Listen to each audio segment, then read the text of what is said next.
Hey guys, welcome back to the video. Now let's continue on where we left off on installing the brand new battery for the e-vader. That's going to give us way much more power than you think. Alright, let's get to it. Alrighty guys, I'm going to try to do the best I can with the camera kind of in my way. Alright, so we have our little connector right here, or pretty much a terminal. And then we're going to go ahead and, you can see I already have the heat shrink tubing there. So I'm going to make sure that this is twisted. So the strands are nice and twisted. Okay, I'm going to put this inside. Okay, let's get it in there. Alright. Alright, you can see that I already did the negative one. That's how that one looks like, but here we got the positive, and I feel like these terminals will fit more on the positive one because the positive cable is a lot more thicker than the negative. Alright, so now that we got that on there, now I'm going to go ahead and get my crimpers, and pretty much going to have this back end part towards the back here. So, and I'm going to put it onto the bigger one. You're going to see that the crimpers, the crimpers have a red, a blue, and a yellow. Yellow being the biggest, the two blue is the middle, or like the medium, and then the red is the smaller. But besides that, I'm going to clean that off so you guys can see there's actually measurements of up to what sizes they do on the crimper. So I'm not even sure if you could even see kind of the numbers right there. Hopefully you can see it in the camera. Alright, so now you know what sizes they do. Okay, so I want the crimp to be in the back, so I'm going to go ahead and, so I could probably get this cabling backwards, making sure that this part is straight. Okay. Then I want to get this part in. And then once I get it in, I want to make sure that everything is aligned straight, that the terminal is also in a straight position. Okay, looking good. Alright, then just go ahead and give it a nice, good, firm squeeze. And then once you hear that click, then you know that it's been crimped. Then let go, then just kind of work its way out on there. There we go, and there we go. Now you can see that it's perfectly crimped and it's not going to go anywhere. All right, so then after that, you can go ahead and get your heat shrink tubing, and then just slide it over here, probably about right about there, and then go ahead and get your lighter and shrink the tube.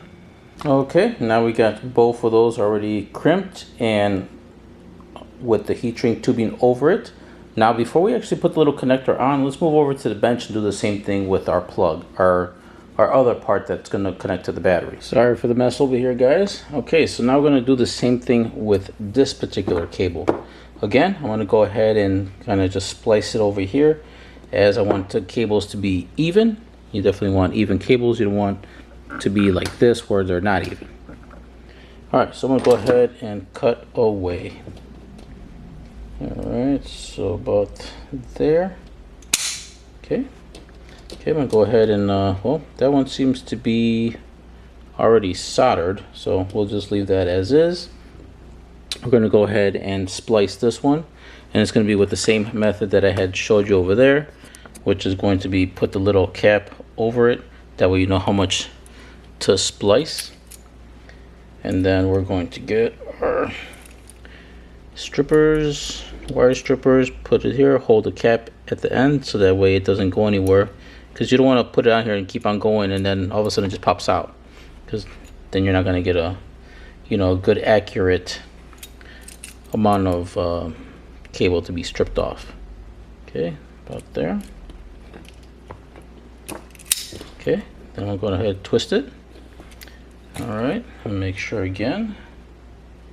Okay, maybe a little bit more, because I guess I didn't hold the cap of where I was supposed to hold it. Okay, so let me go ahead and get some heat shrink tubing over this, and then we're going to do the same thing. We're just going to put this little terminal over it, and then we're just going to crimp it, and then put the heat shrink tube over this part and this part, you know, once it's in there. Then put it over and then just heat it up. To insert these cables into this piece, you're going to notice that on the plastic it's marked plus and minus, and on the other one is plus and minus, because when you, sorry for the unfocusing guys, I'm not sure what's going on with this camera. Need to get a new camera. Anyhow, so when you put the cables in, you can see, because you're going to obviously flip this upside down, and you can even see it's marked on this plastic, the positive and negative, and so you can see that they're going to match once you click them into place. It's also marked on this one as well. Okay, so to do so, you're going to notice inside of here there is going to be like a little metal, like kind of like a clip piece in there. And to insert it, we're going to go ahead and we start with the positive. You're going to notice that this part has like a little notch right here, and it's like flat on this part and a little hump there. You want to make sure that this flat part goes into the slot. So just like this, with this hump part like this on the top on the plastic, flat. Going to go ahead and insert it, positive with positive, as you can see right there. Okay, and on the other side you can see it. Hopefully you can see it. Okay, going to push it in. If anything, you may need to get something to kind of press down on that little metal part right there. So I can do this with the camera in my way. Going to go ahead and press down with this tool, and then to get the cable, you're going to push it in from the other way. So let me see if we can do this all in one shot here for you guys. The camera being on my way. All right, so there, I was able to get all the way. Now you're going to push it all the way until you hear a click. Okay, now that we have that click, we know it's in there secure. Give it a good tug. You know it's not going anywhere. Do the same thing with the other one. Make sure the flat part is down. You don't want to have it this way with the flat part being on the top. You want to make sure it's at the bottom. Okay, then we're going to slide in. And also, there's also a little letter A right there. I'm not even sure if you could even see that. Let's see if we can zoom in or kind of bring this a little bit more closer. Okay, you can see that there's actually a little letter A. So you want the letter A facing towards you as you install it. Because if you flip it the other way, there's nothing there.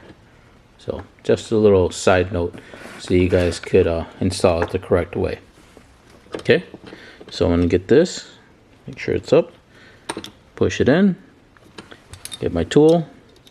Push down the little metal ramp. Just so I could slide that piece in. Camera kind of, there we go, in my way a little bit. But now that I got it in, you can see. Then I'm going to push it in all the way until I hear the click. And there we go. All right, now we have a successful connection right here. Going to give it a little bit of a tug. And you can see there's just holes over here in case you wanted to really attach it somewhere. If this is going to be a cable that's not going to go anywhere. But for the e-vader, we're not going to need that part, or to screw it down, because we want it to, it's going to be secure in itself. All right, so now that this piece is all set and done, you want to repeat the process that we just did for this. You want to do that over on the e-vader. Alrighty, now for testing purposes, I got my e-vader already propped up, as you can see right here in the back, because I want to make sure that everything is working. Okay, so what we're going to do right now is we're going to go ahead and plug in our plug right here, as you can see. And then this is the part that we're going to plug in next. So I'm going to go ahead and, let's see, plug this part in. Okay, make sure it's all the way in. After that, we're going to go ahead and plug in our Anderson connectors. If I didn't mention it, that's what these are called, Anderson connectors. Okay, you can't plug them in this way because they will not work. And you also want to make sure that your positive and positive are going to also be aligned with each other. You don't want to go positive to negative and negative to positive. I'm going to go ahead and flip this over, and then we're just going to plug this in. There we go. All right, now that that's plugged in, I would think that's a pretty good connection. Give it a nice tug, make sure everything is solid. All right. So now that this part is already plugged in, it did take some getting it in there because it does lock in. I'll have a little video, little animation of how this plug actually works on when you connect it like this. Press this over here, still at 100%, 82.8 volts. All right, so next what I'm gonna do is we're gonna go up here and we are going to flip it on to the on position of the circuit breaker. Everything is on. Now next thing to do is actually turn the key. So let's go mobile, and let me take this rubber band off. Okay, mobile, battery's here. I put it on top of this blanket. I'm gonna go ahead and turn the key. Everything is turning on as it should. All right, much better. Now we don't have the glaring light on there. You can see we have full amount of batteries. And over here, obviously my meter is going to need to be recalibrated, as we do have a lithium battery on the bike. So we do have to change it so that way the indicator knows that it's a lithium and not lead acid. All right, so time for moment of truth. Let's go ahead and turn this part on. We have it on mode 1. I'm gonna give it a little twist and see.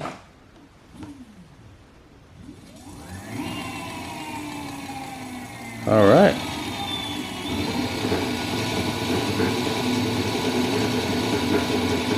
Okay, whole bike is shaking because it, you know, I think the wheel needs to be balanced or whatnot, because the whole bike actually shakes. So I'm guessing because the wheel is not balanced properly, and that's why it does that. But anyhow, go ahead and give it some juice. Give it a second. Holy smokes! This thing is rolling.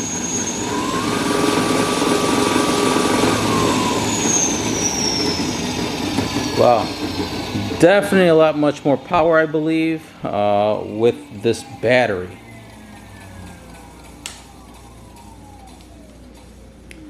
Okay, so now that we know that this battery is amazing and it's connected correctly, now let's just go on and we're gonna turn it off, the key obviously, then we're gonna cut the power from the switch. After that, we're gonna let it. For me, I have an alarm on it, so I'll know when the complete battery power is out from the bike. For you guys, you may not have the alarm system, so you're not going to know. And when I had turned on the system, you heard that beep, so that's because I have the alarm system on there. For you guys, I would say probably give it maybe a few minutes until you disconnect the battery from the bike. Okay, now it's time to install this battery into the e-vader. Now before we do that, before you guys do anything, you do need to calibrate the battery with all the proper settings. And before you install it, check out my link up here somewhere, or over here, or over there, on how to calibrate the battery and put the proper parameters and everything before installing on the bike. Because once you get this battery in there, to access this screen, it's going to be real pain in the butt, because now it's going to be inside of this box and it's going to be real hard to actually access it. Once you put the covering on and all that, you're not going to be able to really get to it. So it's better to do all that stuff right now before doing so. All right, but now that I've already done it, now next we're going to do is we need to put a lot of, I would say, foam inside of here, because you want to make sure that your battery is going to be comfortable on where it's going to be forever on the rest of its battery life. So, and luckily for you, luckily for me, that the package that this battery came in has a lot of foam in it. And this is all the foam that was in this box, and you can see there's still a lot more foam inside there. So we're going to be using this foam to our advantage and start putting it inside over there. So now, right now, we're only going to be concentrating on putting the foam here at the bottom of the box, not so much on the sides for now, because we want to get the battery in there. And then once we get the battery in there, then we're going to start lining up the foam on the sides, the front, and in the back area. So while I do that, you guys do the same. And then once I get that padding in there, we're going to start getting the battery inside there. Okay, as you can see, I already got my foam in there, at least for the bottom part. And what I use from the box, as you can see, this really thick foam I put at the bottom part. And then I also use a more thinner foam like this one to put right on top of it, because I want it to be very thick and comfortable for the battery. And it's pretty much the thickness right here with both of those together. Now that I got that base part in, now we're going to start managing and somehow maneuvering to put the battery in.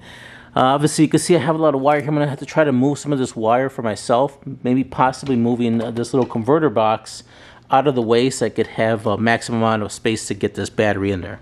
The only thing is I'm kind of afraid that I won't be able to fit the battery all that well in, and I may have to actually cut, you know, the side of this box to actually get the battery in there. But let's cross our fingers and see if we could do it without actually cutting the aluminum box to get it in there. Actually, in this part, I might do a time lapse so you could see me maneuvering the battery in there. Okay, so it looks like I'm going to have to remove the converter box over here just to give me just a little bit more wiggle room on trying to fit it into the tray. So in order to do that, I'm going to have to remove 2 bolts right here. One right here on this side, which actually is an 8mm socket on this side and 10mm wrench on this side to remove the nut. So go ahead and remove those 2 bolts, so that will help you get in there, and then we'll just try our best on getting the battery inside.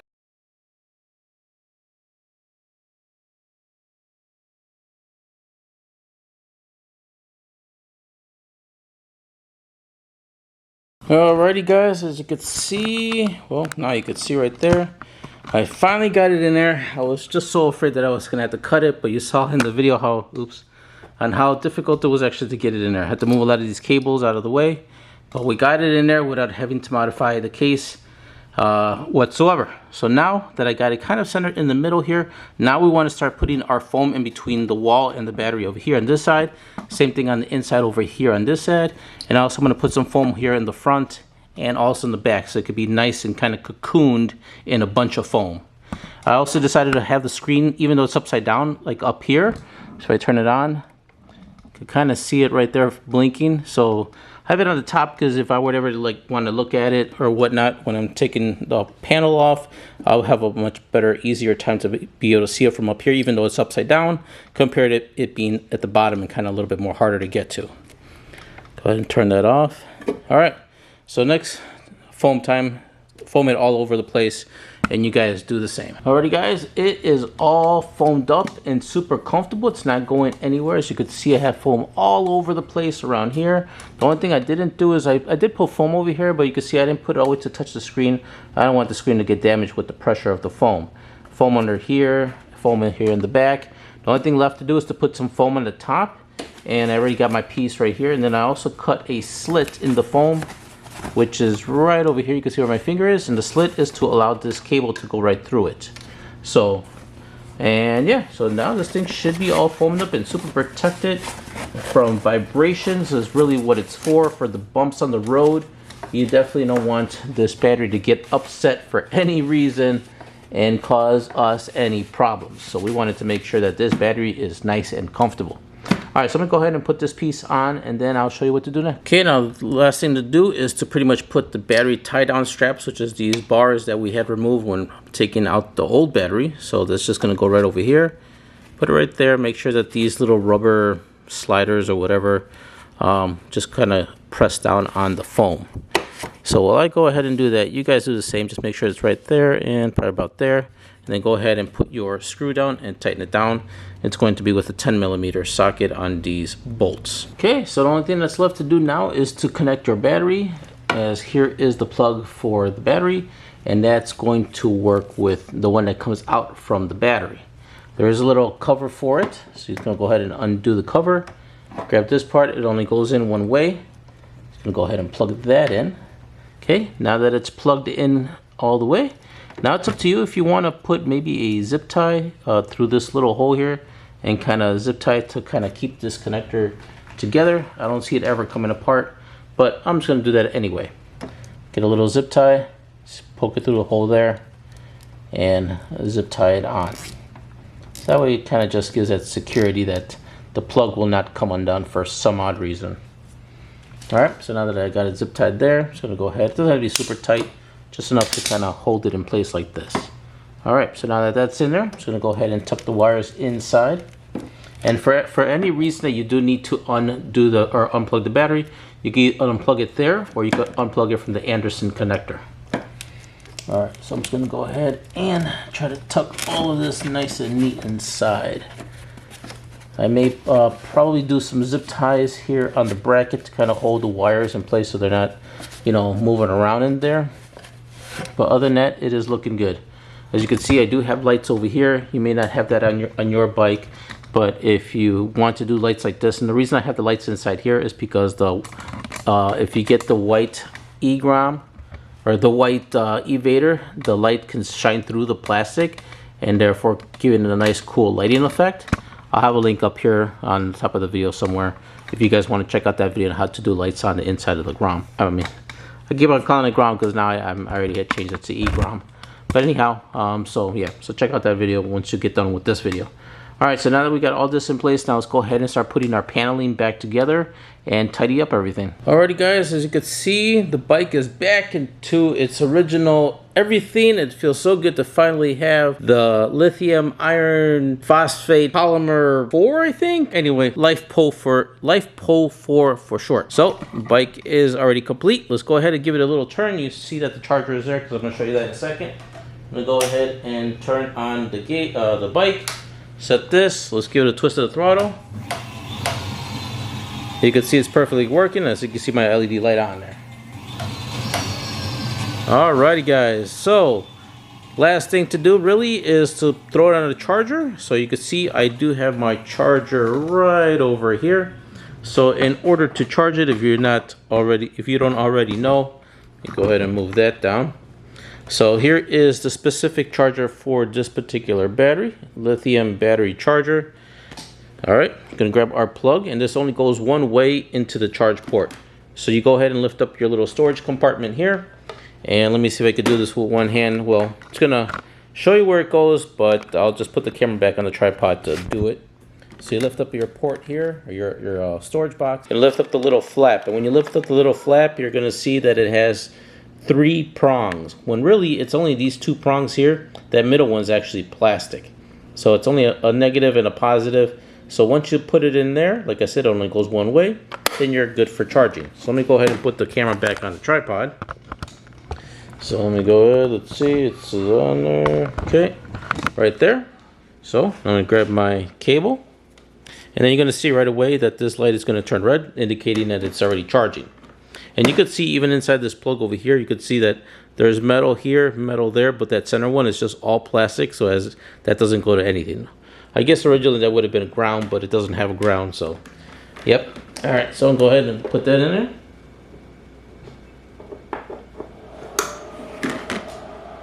And you could already hear that the charger is going on right there. All right, so I'm gonna go ahead and let the charger fully charge up this battery now that we have it inside. You could also see, let me go mobile here. Take that off there, there we go. Now we're gonna go mobile. You can see that the gauge cluster is on. Let me actually turn off some of these lights. All right, got some of these lights off so you can see the gauge cluster. You could see that the battery is pretty much charged to almost like pretty much 100%. Let's check our little indicator here. You're not going to have this indicator on your bike, as this is just a special, a separate indicator that I bought for mine. And if you're looking to get an indicator like this, I'll have a link for this particular one down below in this video, so you guys could purchase something like this. This is just like an extra to really know what percentage of voltage you're at. All those information is useful when you're out there riding. You know, like this is also useful as well. You could really see like that. But if you want to see like numbers and stuff like that, like I do, then something like this will work out best. I already calibrated this one to show for a LifePo 4 battery, so it's already set for that. All right, so that's pretty much it. I'll give it a little twist here. All right, guys. So that's gonna be pretty much it for that. Please smash that like button if you enjoyed this type of video. And if you know anyone else that has an e-vader, I'm tempted to say e-grom now. I'm going to try to remember to say e-vader because that's what it is. But if you happen to catch me say e-grom, you guys already know. So e-vader / e-grom. If you guys know someone else who has a similar bike to this one, please share my video. It's going to help me a lot on this one. Anyway, regardless, I appreciate you guys watching. Don't forget to subscribe. Hit the notification bell while you're down there. And also, if you guys have any questions or any comments, any questions or anything, leave them down below in the comments department. And that's about it. That's all I got for you guys. Well, you guys take care. On the next video, I'm going to be showing when I get around to it. Right now, it's already becoming winter over here in Illinois. But once, if I do get a clear day or whatnot, I may do another range video now that we have the new battery installed. We also got the new electronic speed controller also installed, so those two obviously is going to have a lot more power. And I'm also interested in knowing what the range is going to be with that combination.